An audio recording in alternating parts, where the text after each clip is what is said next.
दर्द, गहरा दर्द, जैसे किसी ऊंची इमारत से धकेल दिया गया हो।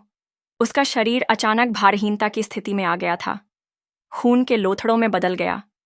नी यांग को अचानक होश आया। सिर दर्द के बीच उसकी आंखें फड़कने लगीं। उसकी धुंधली दृष्टि धीरे धीरे साफ हुई।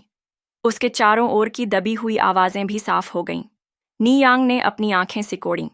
ऊपर से पीली सी मंद रोशनी चमक रही थी, जो 70 और 80 के दशक के ग्रामीण इलाकों में आमतौर पर मिलने वाले पुराने जमाने के बल्ब जैसी थी, इतनी कि चक्कर आ जाए। वाह वाह! एक नवजात शिशु का अचानक रोना हवा में गूंज उठा। ये कौन सी जगह थी? एक बच्चा क्यों रो रहा था?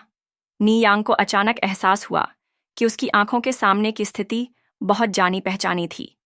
इससे पहले कि नी यांग इसे समझ पाती, एक पतली और लंबी बूढ़ी औरत बाहर से अंदर घुस आई और उत्साह से चिल्लाई, यह पैदा हो गया! मेरा सबसे बड़ा पोता पैदा हो गया है! मुझे मेरा सबसे बड़ा पोता देखने दो! मेरा कीमती सबसे बड़ा पोता! तुम्हारी दादी यहाँ है। बिस्तर पर पड़ी औरत रोते हुए शिशु को पकड़े हुए, उसके चेहरे पर कोई मुस्कान नहीं थी। उसकी आंखों में केवल शर्म थी।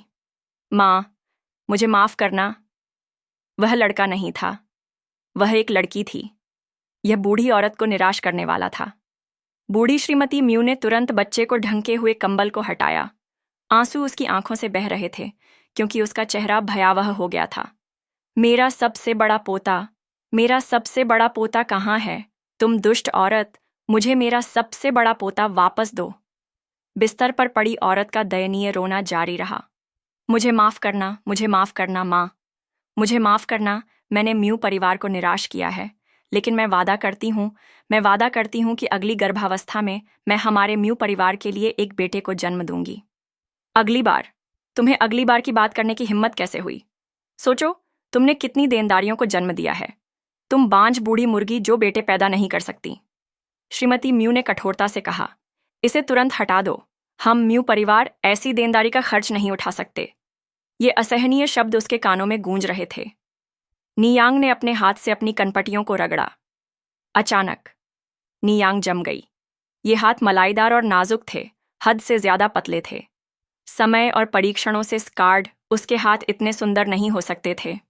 हालांकि बाघ के मुंह पर छोटा लाल जन्म चिन्ह निस्संदेह उसका था।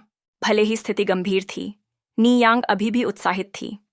इस बार उसने अपने भाग्य का स्वामी बनने का निश्चय किया था, अपने आसपास के लोगों की रक्षा करने और श्रीमती म्यू का अंत तक विरोध करने के लिए। नियांग ने श्रीमती म्यू की ओर देखा और कहा, दादी, मैं आपकी अपनी पोती हूं। जब आपने मुझे घाटा कहा, तो क्या आपने कभी अपनी स्थिति पर विचार किया?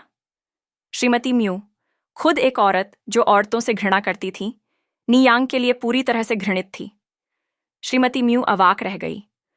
उसकी धुंधली आंखें ऐसी लग रही थीं जैसे वे बाहर निकल सकती हैं।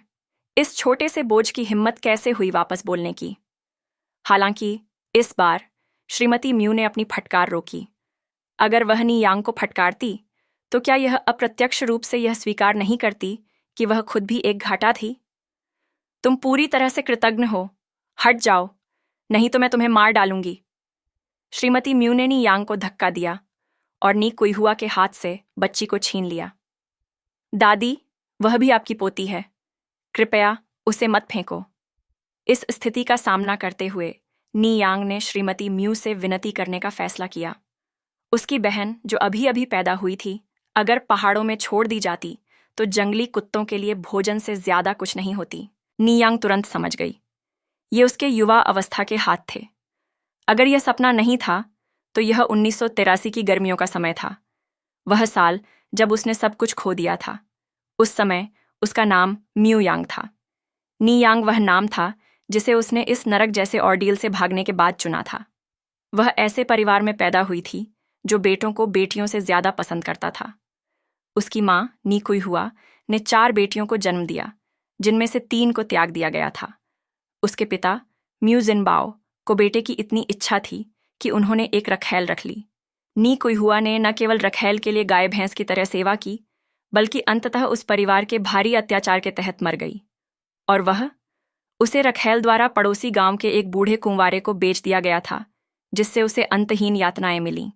और वह क्रूर, गाली गलौज करने वाली व्यक्ति उसकी दादी श्रीमती म्यू थी, पहले वह अपनी माँ और सबसे छोटी बहन की रक्षा करने में असफल रही।